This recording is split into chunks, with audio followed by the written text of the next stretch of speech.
தாவேகா தன்னை நம்பின கட்சியை பற்றி கவலைப்படாமல் தன்னுடைய சுயநலம் மட்டுமே குறிக்கோளாக வச்சு நகருதுன்றதை வெளிப்படுத்துது. இது அதிமுகக்குள்ளே எவ்வளோ கோபத்தை உண்டு பண்ணும் பாருங்க. இன்னைக்கு திமுக கூட்டணின்றதே ஒன்று இல்லாமல் போய்விட்டது. அப்போ இன்னைக்கு திமுக கூட்டணியில் வெறுமனே பிரேமலதாவும் மதிமுகவும் மட்டும் இருக்கிறார்கள். முக்கிய கூட்டணியான காங்கிரஸ், இடதுசாரிகள், பிசிக, IUML strategy team 5-6 strategy team வச்சோம். அவங்க சிஎம் தோக்கிறத கூட அவங்களால கண்டுபிடிக்க முடியல. அவங்களே விஜய்க்கு ஆதரவான ஒரு மனநிலையில் இருக்காங்களான்ற மாதிரியே நமக்கு ஒரு சந்தேகம் வருது திமுகவில் இருக்கவங்களே. ஆனால் இவர் சந்தித்தது மொத்தமே 7 நிமிடங்கள் தான். அந்த 7 நிமிடங்கள் 10 நிமிடம்ன்றாங்களா, அதில் பேசினதான் 7 நிமிஷம் தான். இவ்வளவு குறைவாக ஒரு முதலமைச்சர் பிரதமரை சந்தித்து பேசினது இவர் தான், வேறு யாரும் கிடையாது. எல்லாருமே ஒரு அரை மேலே உட்காந்து பேசுவாங்க. அது இவருக்கு.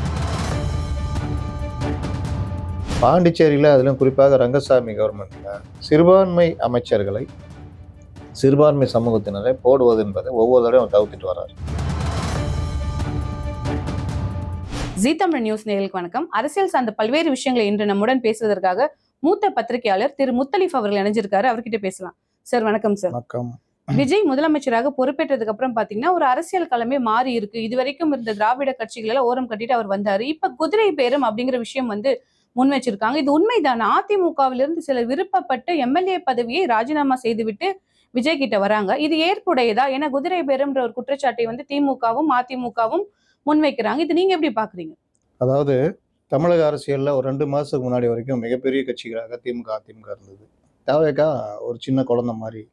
இவங்க ஒரு 5% 5 சீட்டு வந்தால் பெரிய விஷயம். இவர்கள் அதிக ஓட்டுகள் வாங்குவாங்க. ஒரு 20-25% வாங்குவாங்க. சீட்டாக கன்வெர்ட் ஆகாது. திமுக ஆட்சி தொடராது. என்டிஏ ஃபார்ம் பண்ணுறதுக்கு வாய்ப்பு இருக்குது. இப்படிலாம் பேசியிருந்தோம். ஆனால் தேர்தலில் ஒரு மிகப்பெரிய மாற்றம், ஒரு எழுச்சி.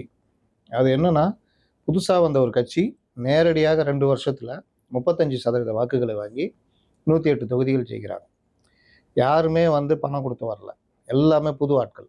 அப்போ இந்த 108 தொகுதின்றதை கொடுத்ததே கிட்டத்தட்ட உங்களுக்கு ஜனம் மக்கள் ஒரு வகையான விஜய்க்கு அரசியலை கற்றுக் கொடுக்கணுன்ற மாதிரி கொடுத்தாங்களோ அப்படின்னு. அதனால என்ன ஆயிடுச்சுன்னா, திமுக கூட்டணியிலிருந்து பெரும்பாலான கட்சிகள் வேறு வழி இல்லாமல் தாவேகாவை ஆதரிக்கிற நிலைமை. இன்னைக்கு திமுக கூட்டணின்றதே ஒன்று இல்லாமல் போய்விட்டது. அப்போ இன்னைக்கு திமுக கூட்டணியில் வெறுமனே பிரேமலதாவும் மதிமுகவும் மட்டும் இருக்கிறார்கள்.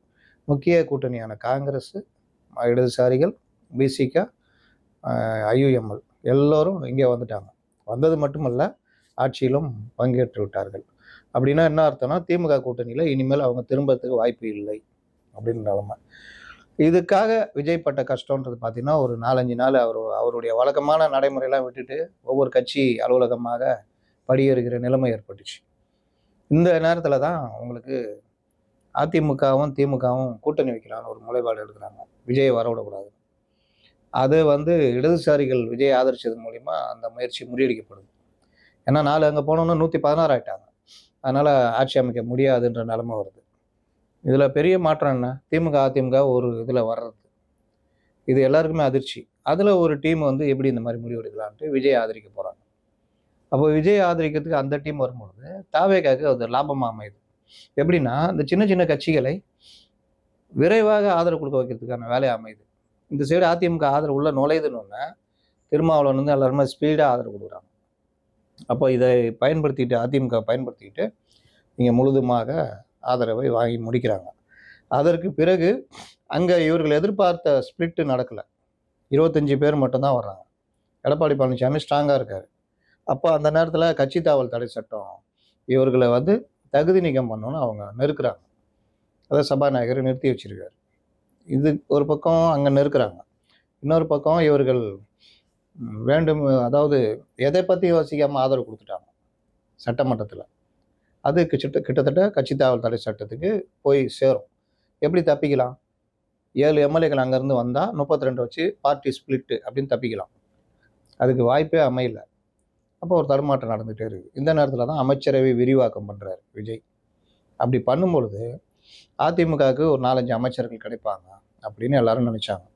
அப்படி ஒரு 4-5 பேர் கிடைச்சா போனவங்களுக்குலாம் அமைச்சரவை கிடைச்சிருக்குது. அதிமுகவில் ஒரு பிரிவு, அந்த பிரிவு நல்லா ஸ்ட்ராங் ஆகிடுச்சுன்னா அப்போ எடப்பாடி இதுலேருந்து உடையறதுக்கு வாய்ப்பு இருக்கும் அப்படின்னு எல்லாம் எதிர்பார்த்தாங்க. ஆனால் ஒருத்தர் கூட சீட்டு கொடுக்கல. கொடுக்காதது மட்டும் இல்லை, எந்தவித வாக்குறுதியும் இவர்கள் தரப்பில் தரல போல. அதை தாண்டி இந்த மாதிரி அமைச்சரவை முடிஞ்சிடுச்சு, 35 முடிஞ்சிடுச்சின்னு ஒன்று அந்த கூட்டணிக்குள்ளே ஒரு சலசலப்பு ஏற்படுது. ஒரு பக்கம் தகுதி இழப்பு நெருக்குறாங்க, இன்னொரு பக்கம் நம்பி வந்துட்டோம் ஆனால் மீண்டும் ஏடிஎம்கே போகிறதுக்கு வழி இல்லை. அப்போ என்ன பண்ணுறதுன்ற தயக்கத்தில் ஒரு 3 பேர் தாவேகால பேசி எம்எல்ஏ பதவி ராஜினாமா பண்ணி சேர்றாங்க. இது மேலோட்டமாக பார்த்தா அவர்கள் லாபத்துக்காக தான் இயங்குறது தெரியும். ஆனால் தாவேகா தன்னை நம்பி வந்த அதிமுகவுடைய இன்னொரு குரூப்பை கிட்டத்தட்ட கழுத்தறுத்துட்டாங்கன்னு தான் சொல்லலாம். எதை பற்றியும் கவலைப்படாமல் ஆதரவு கொடுங்கன்னு கொடுக்க வச்சு, அதன் மூலியமாக சின்ன சின்ன கட்சிகளுடைய ஆதரவை பெற்று ஸ்ட்ராங் ஆகிட்டு, அவர்களுக்கு அமைச்சர் பதவி கொடுத்து இன்னும் நல்லா ஸ்ட்ராங் ஆகிட்டு, இனி அதிமுக தேவையில்லைன்னு இந்த ரெபல் டீமை கழட்டி விட்டாங்க. கழட்டி விட்டதும் அல்லாமல் அந்த கழுத்தறுக்கிற வேலை, அதாவது வாங்க நான் சேர்த்துக்கிறேன் அப்படின்னா அந்த கூட்டணி சதற ஆரம்பிச்சிச்சு. அந்த கூட்டணி சதற ஆரம்பித்த உடனே எடப்பாடி பழனிசாமி தரப்பில் இன்னும் ஒரு 4-5 எம்எல்ஏக்கள் அந்த சைடு தாக ஆரம்பித்தாங்க. அப்போ என்ன ஆகுனா, அந்த கூட்டணி சுத்தமாக போய் அந்த இவங்கள்ட்ட இருந்தது 15 பேர் ஆகிட்டாங்க. அதுக்கப்புறம் எல்லாரும் பேச்சுவார்த்தை நடத்தி இப்போ நேற்று ஒன்று சேர்ந்துட்டாங்க. அப்போ இந்த விவகாரத்தில் அந்த கட்சி தாவல் ப்ரெஷ் பண்ணாங்கல்ல, அதை அவங்க வாபஸ் வாங்கிட்டாங்க. எடப்பாடி தரப்பு வாபஸ் வாங்கிட்டாங்க. ஆனால் இங்கே என்ன பிரச்சனை வருதுன்னா, அந்த 3 பேர் மறுநாள் இசைக்கு சுப்பியா சேர்த்து 4 பேர், இவர்கள் ராஜினாமாவை கொடுத்தவுடன் சபாநாயகர் ஏற்றுக்கொள்வதும், சபாநாயகர் ராஜினாமா ஏற்றேன் அப்படின்னு அறிவிக்கிறதுக்கு முன்னாடியே இவர்கள் ஆதவ அர்ஜுனாவை பார்த்து கட்சியில் இணைவதும் கிட்டத்தட்ட கட்சி தாவல் தடை சட்டத்துக்கு இணையானது. கட்சி தாவல் தடை சட்டத்துக்கு கீழே தான் வரும் அப்படின்னு உச்சநீதிமன்றமே இதுக்கு முன்னாடி வழக்குகளில் தீர்ப்பு கொடுத்துருக்கு. எப்போ அது கரெக்டாக இருக்கும்? ஒரு கட்சியிலேருந்து இங்கே சபாநாயகர்கிட்ட ராஜினாமா கொடுக்குறாங்க. சபாநாயகர் அதை பரிசீலித்து அதற்கு பிறகு இவர்கள் ராஜினாமா ஏற்கப்பட்டது அறிவித்து நோட்டிஃபிகேஷன் போன பிறகு இவர்கள் அந்த வேற ஒரு கட்சியில் ஜாயின் பண்ணாங்கன்னா அப்போ அந்த நோக்கம் வராது. ஆனால் இப்படி ராஜினாமா கொடுத்துட்டு இப்படி போய் செக்ரட்டரியேட்லேயே சேர்றது, இதெல்லாம் நீதிமன்றம் போனால் அவங்களுக்கு சிக்கலாகும். இதை தான் எல்லாருமே குதிரை பேரன்றாங்க. இப்போ குதிரை பேரம் எந்த அளவுக்கு போயிருக்கு? வெல்லமண்டி நடராஜன் சேர்றாரு, கமலக்கண்ணன் தொழிற்சங்க அண்ணா தொழிற்சங்க தலைவர் அவர் சேர்றாரு, இன்னும் 100% அதிமுகலேருந்து எங்கள்கிட்ட சேருவாங்கன்னு ஆதவ அர்ஜுனா பேட்டி கொடுக்குறாரு. இது எல்லாமே எதை நோக்கி நகருதுன்னா, தாவேகா தன்னை நம்பின கட்சியை பற்றி கவலைப்படாமல் தன்னுடைய சுயநலம் மட்டுமே குறிக்கோளாக வச்சு நகருதுன்றதை வெளிப்படுத்துது. இது அதிமுகக்குள்ளே எவ்வளோ கோபத்தை உண்டு பண்ணும் பாருங்க. நாளைக்கு தாவேகாவுக்கு இந்த சின்ன சின்ன கட்சிகள் திடீர்னு ஆதரவு வாபஸ் வாங்குறாங்க. விடுதலை சிறுத்தைகள், காங்கிரஸில் 5 பேர் இருந்தாலும் 3 பேர் அதில் காங்கிரஸ் விட்டு வெளியேறோன்னு வெளியில் வர்றாங்க. இந்த மாதிரிலாம் வந்தால் என்ன பண்ணுவாங்க தாவேகா? இந்த சைடு அதிமுக இல்லவே இல்லை, ஒரு சப்போர்ட் இல்லை. அதனால் 4 டயரும் புது டயர் போட்டோம் அப்படின்னு ஸ்டெப்னி தூக்கி வெளியே போட்ட கதை. சரி, இப்போ சிஎம் முதலமைச்சர் விஜய் அவர்கள் டெல்லி போயிட்டு வந்தார். நீங்க சொன்ன மாதிரி மரபை மீறி அவர் பேட்டியே கொடுக்கல. அப்ப அந்த டெல்லியில பாத்தீங்கன்னா 10 நிமிடங்கள் தான் பிரதமர் மோடி அவர்களை விஜய் சந்திக்கிறாரு. அடுத்து நிர்மலா சீதாராமன் அவர்களை சந்திக்கிறாரு. இந்த சந்திப்பின் பின்னணி என்ன? என்ன தேவைக்காக விஜய் அவர்கள் தற்போது டெல்லி போயிட்டு வந்தார்? முதலமைச்சராக பொறுப்பேற்ற பிறகு மரியாதை நிமித்தமாக பிரதமரை சந்திப்பது, நிதியமைச்சரை சந்திப்பது, துறை அமைச்சர்களை சந்திப்பதுன்றது ஒரு வழக்கமான ஒன்று. இப்போ இவர் போயிட்டு வந்தோன்னா ஃபட்னாவிஸ் கூட பார்த்துருக்காரு, மகாராஷ்டிரா சிஎம். இதில் விஜய் திராவிட கட்சி கிடையாது, அவர் புதிதாக வந்தவர். நம்மளுடைய எல்லாருடைய கோரிக்கை என்னென்னா, ஒரு டபுள் இன்ஜின் சர்க்கார் மாதிரி நீங்கள் கொண்டு போகணும். அரசியல் ரீதியாக பாஜகவை எதிர்த்துக்குங்க, ஆனால் அரசு ரீதியாக அவர்களோட நல்ல தொடர்பு வச்சுக்கோங்க. முந்தைய திமுக பண்ண மாதிரி வாக்கு அரசியலுக்காக பாஜக எதிர்ப்புன்னு எந்த திட்டத்தையும் வரவிடாமல் எல்லாத்துலேயும் சண்டை போட்டுக்கிட்டு, எல்லா அதிகாரிகள் எல்லாத்தையும் இவர் இஷ்டத்துக்கு போட்டுக்கிட்டு டெல்லியில் ஒரு கான்டாக்டே கிடையாது. ஆனால் இவர்களுக்கு பாதிப்பு வந்தால் மட்டும் முதல்வரே ஓடி போய் பிரதமரை பார்ப்பார். அந்த மாதிரி ஒரு நிலைமை தான் அங்கே இருந்துச்சு. இப்போ அந்த மாதிரி இல்லாமல் ஒரு உறவுக்கு கை கொடுப்போம், உரிமைக்கு குரல் கொடுப்போன்ற மாதிரி நடந்துக்குங்க அப்படின்னு தான் கேட்டது. எல்லாருடைய கோரிக்கை அதாக தான் இருந்தது. ஆனால் இவர் பிஎம்சி இந்த மாதிரி விஷயங்களை நாங்கள் பேசி பண்ணுவோம்னு சொன்னது நல்ல விஷயம். டெல்லிக்கு போகிறாரு. 4 கோரிக்கைகளை கொடுத்ததாக நேற்று போய் பார்த்தவொன்னே தகவல் சொல்கிறாங்க. ஆனால் இவர் சந்தித்தது மொத்தமே 7 நிமிடங்கள் தான். அந்த 7 நிமிடங்கள் 10 நிமிடம்ன்றாங்களா, அதில் பேசினதான் 7 நிமிஷம் தான். இவ்வளவு குறைவாக ஒரு முதலமைச்சர் பிரதமரை சந்தித்து பேசினது இவர் தான். வேறு யாரும் கிடையாது. எல்லாருமே ஒரு அரை ஹவர் மேலே உட்காந்து பேசுவாங்க. அதுவும் இவருக்கு பிரச்சனையே இல்லை. ஆங்கிலம் பிரச்சனை இல்லை. நடுவில் ஒரு மொழிபெயர்ப்பாளர் வச்சுக்கணும் கூட அவசியம் இல்லை. சரளமாக பேசக்கூடியவர். அழகாக அவர்கிட்ட பேசியிருக்கலாம். ஆனால் பிரச்சனை காங்கிரஸுடன் உறவு வைத்திருப்பது. பிரதமர் அவர்கிட்ட கேட்டது எதுக்கு காங்கிரஸ் அப்படின்னு கேட்டிருக்காரு. இவர் அப்படியே சிரிச்சு மழுப்பியிருக்காரு. உங்களுக்கான பல ஏற்பாடுகள் இருக்குது,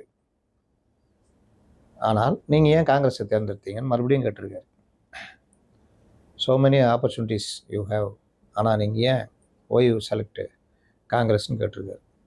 அதுக்கும் இவர்கிட்ட பதில் இல்லை. இவர் பதில் என்ன சொல்லியிருக்கணும்? ஆமாம் இருந்துச்சு தான், அதிமுகட்ட பேசணும். அவங்க யோசிச்சுட்டே இருந்தாங்க. நாங்கள் 108 பேர். இன்னொரு பக்கம் நீங்கள் தான் ஏற்பாடு பண்ணுறீங்க அதிமுக திமுக கூட்டணின்னு. அப்போ நான் என்ன பண்ணுறது? நான் இந்த காங்கிரஸ் பக்கம் போய் தான் ஆகணும்னு பேசியிருக்கணும். எதுவுமே பேசலை. அப்போ அதோட வேறு ஏதாவது டீ அந்த மாதிரி கேட்டிருக்காங்க. எதுவும் இல்லை வேணான்னொன்னே அதோட ரைட் பார்ப்போமா பார்ப்போம், அவ்வளோதான். இதுதான் பேச்சு. மனு கொடுத்துருக்கலாம். இந்த 4 கோரிக்கைகளை மனுவை கொடுத்துருக்கலாம், அவ்வளோதான். இது எப்படி ஒரு முதலமைச்சர் ஒரு ஆளுமையாக எடுத்துக்கொள்ள முடியும்? தமிழ்நாட்டிலேருந்து போகிறீங்கன்னா உட்காந்து பேசணும். எவ்வளோக்கு எவ்வளோ பேசுகிறீங்களோ அவ்வளோக்கு எவ்வளோ சாதிக்க முடியும். அரசியல் ரீதியாக பேசினா, ஆமாம் சார் அரசியல் ரீதியாக எங்களுக்கு இந்த பிரச்சனை இருக்குது, அதனால் அரசியல் ரீதியாக நான் உங்களோட நல்ல உறவு வச்சு விரும்புகிறேன். முந்தைய அரசு மாதிரி நாங்கள் நடந்துக்க மாட்டோம். எல்லா விஷயத்தையும் கண்மூடித்தனமாக எதிர்க்க மாட்டோம். எங்களுக்கு நீங்கள் உதவி பண்ணணும். நிதி விவகாரங்கள் வந்து பல விஷயம் நீங்கள் உதவி பண்ணணும் அப்படின்லாம் கேட்கணும்ல. பேசணும். பேசினா தான் நடக்கும். இல்லை பேசுகிற ஆளை கூப்பிட்டு போகணும். இவர் வாட்டில் வழக்கம் போல் வந்துட்டார். வெளியில் வந்து பேட்டியும் கொடுக்கல. நிர்மலா சீதாராமன் நிதியமைச்சரை சந்திச்சிருக்காரு. என்ன பேசுனாங்க என்னன்ற ஒன்றும் தகவல் வரல. அவங்க தரப்புலேருந்து ஏதாவது நிதி சம்மந்தமான கோரிக்கை இந்த மாதிரி இருக்கும். இவர் போயிட்டு அங்கே பேனர் வச்சது, இந்த இதெல்லாம் காங்கிரஸ் கூட பேனர் வச்சுட்டு வா தலைவா அப்படிலாம் போட்டுலாம் வச்சு, இவர் பிரவீன் சக்கரவர்த்திலாம் பேனர் வச்சுருக்காரு. இந்த மாதிரி விவகாரம் பல விஷயங்களில் உள்துறை அமைச்சர் வந்து இவருக்கு டைம் கொடுக்கல. டைம் கொடுக்கலன்னா நான் குஜராத்துக்கு போக போகிறேன், டைம் கொடுக்கலன்னு அர்த்தம் கிடையாது. டைம் இல்லை அப்படின்னு நம்ம சொல்கிறாங்க. ஆனால் யதார்த்தம் என்ன? இவரை சந்திக்கவில்லை. இதில் இன்னொரு அப்செட் ஆன விஷயம் என்னென்னா, சோனியா வீட்டில் விருந்து எல்லாரோடையும் சந்தித்து பேசுகிறதா இருந்தது. எல்லாத்தையும் ரத்து பண்ணிட்டு இன்றைக்கி கிளம்பி வந்துட்டார். இன்றைக்கி அவர் டெல்லியில் இருந்திருக்கணும், வந்துட்டார். அப்போது இவர்களுக்கு இன்னும் டெல்லி அரசியல் பிடிபடவில்லை. நீங்கள் கலைஞர் என்ன தான் பெரிய ஆளாக தமிழ்நாட்டில் இருந்தாலும் டெல்லிக்குன்னு ஆள் இருந்தாங்க. நாஞ்சில் மனோகர் இருந்தார், அப்புறம் முரசொலி மாறன் இருந்தார், அதுக்கப்புறம் டிஆர் பாலு, தயாநிதி மாறன், இப்போ லேட்டஸ்ட்டாக கனிமொழி, இந்த மாதிரி வச்சுருப்பாங்க. அதே மாதிரி ஜெயலலிதா அவர்களும் டெல்லிக்குன்னு தனியாக ஆள் வச்சுருந்தாங்க. எம்ஜிஆர் நாஞ்சில் மனோகர்னு எம்ஜிஆரும் பயன்படுத்தியிருந்தார். எம்ஜிஆர் தான் முதல்ல பயன்படுத்தினார். அதே மாதிரி பல தலைவர்கள் இப்போ தம்பிதுரை வரைக்கும் லேட்டஸ்ட்டாக இருந்தாங்க. ஆனால் இவர்களுக்கு டெல்லியில் யார் இருக்கா? டெல்லி லாபி பண்ணுறது யார் இருக்கா? இனிமேல் தான் போடுவாங்கன்னு நினைக்கிறேன். போட்டு பண்ணணும், சரியான ஆளை போட்டு. அதனால் இவர் மட்டும்தான் போனார். இந்த மாதிரி பல விஷயங்களில் அனுபவமின்மை வெளிப்படுது. சரி, இப்போ அடுத்து பார்த்தீங்கன்னா தமிழகத்தில் இந்த சூழல் இருக்கு. அடுத்து பாண்டிச்சேரியில் பார்க்கும்போது புதிதாக கட்சி தொடங்கி சார்லஸ் மார்டின் அவர் வந்து சந்திக்கிறாரு. தேர்தலில் ஒரு மிகப்பெரிய அளவில் வெற்றியும் அடைகிறாரு. அவருக்கு வந்து அமைச்சரவையில் இடம் கொடுக்கல அப்படிங்கிறது இப்போ அங்கே ஒரு சிக்கலை வந்து ஏற்படுத்தி இருக்கு. இதை எப்படி எடுத்துக்கிறது? எதற்காக அவருக்கு அமைச்சரவையில் இடம் கொடுக்கல?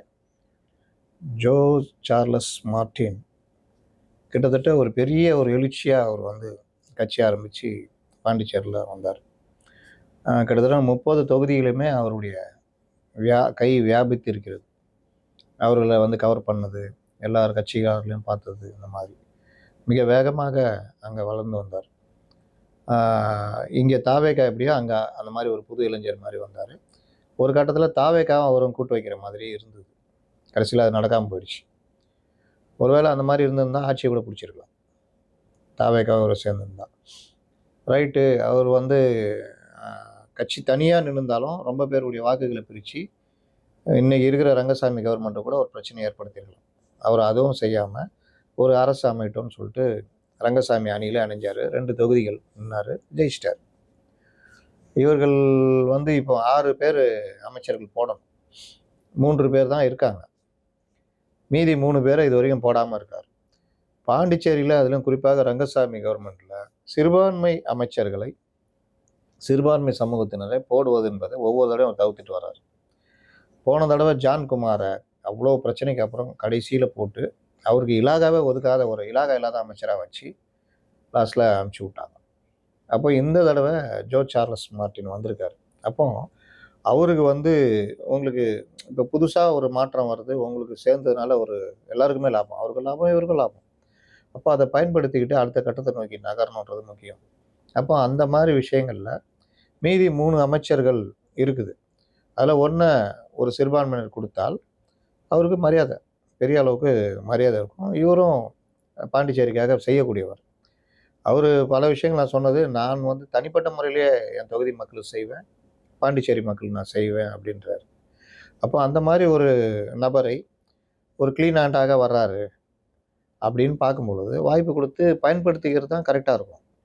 சிறுபான்மையினர் ஒருவரை பாஜக அமைச்சரவையில் இன்னொன்று பாருங்கள், அங்கே வந்து வக்ஃப் போர்டு, இந்த சிறுபான்மை நலத்துறையெல்லாம் பார்த்தீங்கன்னா சாய் சரவணன் ஒருத்தர் இருந்தார். இந்த தடவையும் அவரை பயன்படுத்துகிறாங்க. ஏன் வக்ஃப் போர்டு இந்த மாதிரி சிறுபான்மை நலத்துறையை கூட ஒரு சிறுபான்மை சமூகத்தை சேர்ந்தவர் கொடுக்கக்கூடாது? அது இன்னும் சிறப்பாக இருக்கும்ல. இப்போ தமிழ்நாட்டில் அதெல்லாம் பண்ணுறாங்க. சிறுபான்மை சமூகத்தை சேர்ந்தவங்களுக்கு சிறுபான்மை நலத்துறை கொடுக்குறாங்க. அந்த மாதிரி வந்து ஒரு ஏற்பாடு வந்து அங்கே பண்ணால் நல்லாயிருக்கும். இன்னொன்று, உங்களை நம்பி அவங்க கூட நின்று கூட்டணி வச்சு நின்று ஜெயிச்சிருக்காரு. அப்போ அவருக்கு அந்த வாய்ப்பை கொடுக்குறதுன்றது கரெக்டான ஒரு இதாக இருக்கும். வருங்காலத்தில் நீங்கள் பாஜகவோ இல்லை வேறு ஏதோ பிரச்சனை வந்தால் கூட ரங்கசாமிக்கு ஜோ சார்லஸ் மார்ட்டின் வந்து ஒரு பெரிய உதவிகரமாக இருப்பார் அப்படின்றது இன்றைக்கி பாண்டிச்சேரி அரசியலில் நீங்கள் பொதுவாக பார்த்தீங்கன்னா அப்படி தான் இருக்கும். அடுத்தடுத்து பழையன கழிதல் புதியன புகுதல்னு. இப்போ நாளைக்கே அவர் வந்து இந்த மாதிரி விஷயங்கள் தேவையில்லைன்னு வெளியில் போய் தாவேக்கா கூட கூட கூட்டு வச்சானன்னா ஆகும், உங்களுக்கு தான் பலத்த அடி வரும். இந்த மாதிரி ஒரு விஷயத்தை ஒத்துக்கிட்டு அதுக்கப்புறம் கண்டுக்காம விடுறன்றது ரங்கசாமிக்கு கை வந்த கலை. அதனால் அவர் இன்னும் 3 பேர் நியமனம் இருக்குது, அமைச்சர்கள் அப்படியே வச்சுருக்காரு. அதில் ஒன்று இந்த மாதிரி சிறுபான்மை சமூகத்தை சேர்ந்தவங்களுக்கு கொடுத்தாருன்னா அது ஒரு நல்ல ஒரு ஆரோக்கியமான ஒரு அமைச்சரவையாக இருக்கும். சரி, இப்போ வந்து பாத்தீங்கன்னா இளைஞர்களின் வேவ் வந்து இந்த வாட்டி அடிச்சிருக்கு. இங்க விஜய் வேவ் மாதிரி இருக்கு, அங்க வந்து சார்லஸ் மார்ட்டினுக்கு ஒரு வேவ் அடிச்சிருக்கு அப்படின்போது ஏன் வந்து அவங்களுக்கு பதவி கொடுக்க கூட்டணி கட்சிகள்லாம் ஏன் வந்து அதுக்கான ஒரு விஷயத்தை வந்து முன்னெடுக்க மாட்டாங்க? ஏன் கல யதார்த்தத்தை புரிஞ்சுக்க மாட்டாங்க? ஏன்னா இல்லைன்னா வந்து புதிதாக வந்தவர்களுக்கு அமைச்சரவையில் வாய்ப்பு கொடுக்க கூடாதுன்னு சொல்லி கூட்டணியில் இருப்பவர்களே சதி செய்யறாங்களா? கூட்டணி இருப்பவர்கள் யாரும் எதிர்த்துற மாதிரி எனக்கு தெரியல. அவர்களே கூட இவர் கொண்டு வந்தால் நல்லா தான் இருக்கும்ன்ற மாதிரி தான் பார்க்குறாங்க. ஏன் ஜான்குமாரே கூட இவருக்கு ஆதரவு தெரிவிச்சிருக்காரு, இவர் வந்தாருன்னா கரெக்டாக இருக்கும், எனக்கு கொடுக்கலனா கூட அவர் கொடுங்கன்ற மாதிரிலாம் கொண்டு வராங்க. அப்போ இந்த மாதிரி விவகாரத்தில் ஒரு கட்சி தலைவராக 2 எம்எல்ஏக்கள் ஆரம்பித்து வந்திருக்காங்கன்னா இந்த மாதிரி அதுவும் ஒரு சிறுபான்மை சமூகத்தை சேர்ந்தவர், இவர் வந்து இனிமேல் தான் ஊழல் செஞ்சு சம்பாதிக்கணும் அப்படின்ற நிலை அவருக்கு இல்லை. அதனால் இன்னொன்று, அவர் முதலே வாக்குறுதி கொடுத்தது என்னுடைய சொந்த பணத்தை நான் செலவழிப்பேன் தொகுதிக்காக, பாண்டிச்சேரிக்காக. அப்போ அந்த மாதிரி விஷயங்களை ஒரு அதாவது இவர்கள் அடுத்த கட்டத்தெல்லாம் கடந்து போயிட்டாங்க, முதியவர்கள் இதுக்கு போயிட்டாங்க. இளம் சமுதாயத்திலேருந்து வரும்போது பயன்படுத்தினா அந்த கூட்டணிக்கு தான் பலம். இந்த மாதிரி பண்ணுறவங்க அடுத்தடுத்த கட்டத்தில் நகர்றாங்க பாருங்கள். இப்போ தமிழ்நாட்டில் இன்னைக்கு எல்லாம் ஜென்சி இதுவாக மாறி போச்சு. இளைஞர்கள் இல்லாத கட்சியாக இன்னைக்கு அதிமுக இருக்கிறது. இளைஞர்களே இல்லாத கட்சியாக இருந்த காங்கிரஸ் வலிந்து ஆதரவு கொடுத்து அவங்களோட ஓட்டிக்கிட்டு இருக்காங்க. இப்போ அவர்கள் இளைஞர்கள் மத்தியில் காங்கிரஸை கொண்டு போகிறதுக்கு வாய்ப்பு இருக்குது. அதிமுகவுக்கு இப்போ என்ன தேவைன்னா இளைஞர்கள் தேவை. கட்சியை அடுத்த கட்டத்துக்கு நகர்த்தணும். டெக்னாலஜி வைஸும் அவங்க ஒன்றும் இல்லை. ஐடிவிங்கெல்லாம் ரொம்ப இதுவாக இருக்குது, மோசமாக இருக்குது. டிஎம்கிட்ட இளைஞர்கள் இருக்கிறார்கள், ஆனால் ஒரு வகையாக வளர்க்கப்பட்டிருக்கிறாங்க. அவங்களுடைய ஐடிவிங்க எல்லாமே பிஸ்னஸ் மைண்டடில் இருக்குது. ஸ்ட்ராட்டஜி டீமு 5-6 ஸ்ட்ராட்டஜி டீம் வச்சோம் அவங்க சிஎம் தோக்கிறத கூட அவங்களால கண்டுபிடிக்க முடியல. அவங்களே வந்து விஜய்க்கு ஆதரவான ஒரு மனநிலையில் இருக்காங்களான்ற மாதிரியே நமக்கு ஒரு சந்தேகம் வருது திமுகவில் இருக்கவங்களே. முதலாளித்துவ கட்சிகளில் லாப நஷ்டம் பார்த்து தான் யாரும் சேவை செய்ய வர மாட்டாங்க. 5 கோடி 10 கோடி பணத்தை செலவழித்து ஜனங்களுக்கு சேவை செய்ய வருவான். முதல் போட்டு முதல் எடுக்கிறது தான் பிஸ்னஸ். அதில் என்ன பண்ணலாம் ஏது பண்ணலான்னு பார்ப்பாங்க. இன்றைக்கி அதிமுகவில் வந்து அவங்க இன்றைக்கி 4 பேர் தாவேக்காக்கு போடுறதுக்கு என்ன காரணம்? அங்கே போனால் அதே எம்எல்ஏ நம்மளுக்கு தந்துடுவாங்க. தேர்தலில் நின்று ஜெயிச்சிடலாம். அப்படி ஜெயிச்சிட்டா ஆளுங்கட்சி எம்எல்ஏவாக இருக்கலாம். இல்லை வேறு சில ஏற்பாடுகள் வாரிய தலைவரோ ஏதோ ஒன்று காலத்தை தள்ளலாம். அடுத்து இந்த கட்சி தான் அடுத்து ஒரு 10 வருஷத்துக்கு நகரும். அப்போ நமக்கு பிரச்சனை இருக்காது. இப்படி இன்னும் இப்போ சொல்கிறாரு அதை வச்சுனா இருக்கலாம். அதிமுகலேருந்து பலர் வரலாம், திமுகலேருந்து வரலாம். முன்னாடியே போயிட்டோன்னா நல்ல பதவியாக வாங்கிக்கலான்ற எண்ணம் ரொம்ப பேருக்கு இருக்கும்ல. அப்போ வருஷம் கட்டிட்டு நிற்பாங்க. இப்போ இவர்கள் பார்த்து கொடுக்குற அப்பாயின்மெண்ட்டுன்ற மாதிரி ஆகிடும். அந்த மாதிரி தான் பாண்டிச்சேரியிலையும் நடக்குது. ஒரு இளையம் சமுதாயத்தை சேர்ந்தவர் புதுசாக கட்சி ஆரம்பிச்சுட்டு கிட்டத்தட்ட 30 தொகுதியிலுமே அவங்க கட்சி பரவிடுச்சு குறுகிய காலத்தில். அப்போ குறுகிய காலத்தில் பரவினவர் இவர்களோட கூட்டணி வச்சது இந்த கட்சி ஜெயித்தால் அமைச்சரவை மற்ற விஷயங்கள் தான் வைக்கிறாரு. அப்போ ஜெயிச்சுட்டு இந்த பேக் அடிக்கிற வேலை பண்ணுறதுலாம் ரங்கசாமி கிட்டத்தட்ட என்ன சொல்கிறது 3 கலைஞருக்கு சமானம். இல்லை அவங்க ஊர்லேயே ஒருத்தர் இருந்தார் காங்கிரஸ் முதலமைச்சர் நாராயணசாமி, அவருடைய தந்திரம் இருக்குல்ல அதோட 2 மடங்கு தந்திரம் மிக்கவர் இவர் ரங்கசாமி. அதனால் இந்த தேர்தலில் உங்களுக்கு சிறுபான்மை மக்கள் இப்போ பாஜக சிறுபான்மை மக்களுக்கு ஆதரவாக இருக்கிறேன் அப்படி இப்படின்னு சொல்கிறாங்க. நாராயணசாமி இதை தடுக்கிறாருன்னா அவங்களாம் இவருக்கு கொடுக்கணும். இந்த மாதிரி ஒரு அமைச்சர்களை ஒரு சிறுபான்மை சமூகத்தை சேர்ந்தவரை எடுத்துக்கிட்டாங்கன்னா அவங்களுக்கு தானே லாபம். ஒரு விரிவடைந்த ஒரு சிறுபான்மை மக்கள், இஸ்லாமிய மக்கள், கிறிஸ்தவ மக்களுடைய ஆதரவு இந்த என்டிஏ கூட்டணி கிடைக்கும்ல, ஈஸியாக கிடைக்கும். அந்த வாய்ப்பையும் இவர்கள் புறந்தள்ளினா என்ன அர்த்தம்? அதனால் இந்த தடவை அவங்க யோசிக்க இன்னும் 3 பேர் இருக்காங்க. அந்த 3 பேருக்கான இதில் இவரை கொண்டு வர்றது இல்லை வேறு யாராவது சிறுபான்மை கொண்டு வாங்க. சிறுபான்மை சமூகத்தினே பிரதிநிதித்துவமே இல்லாமல் பண்ணுறது எப்படி கரெக்டாக இருக்கும்? அதனால் அந்த மாதிரி பண்ணாங்கன்னா இவங்களுக்கு நல்லது. இல்லைன்னா அங்கேயும் ஒரு புரட்சி வெடிச்சது வச்சுக்கோங்க. முதல் முறையாக ரங்கசாமியினுடைய அமைச்சரவை அடுத்த தேர்தலில் ஒன்றும் இல்லாமல் போகிறதுக்கும் வாய்ப்பு இருக்குது. நிச்சயமா சார். இவ்வளவு நேரம் என்னோட பல்வேறு கேள்விகளுக்கு பதில் அளிச்சீங்க. நன்றி சார். நன்றி.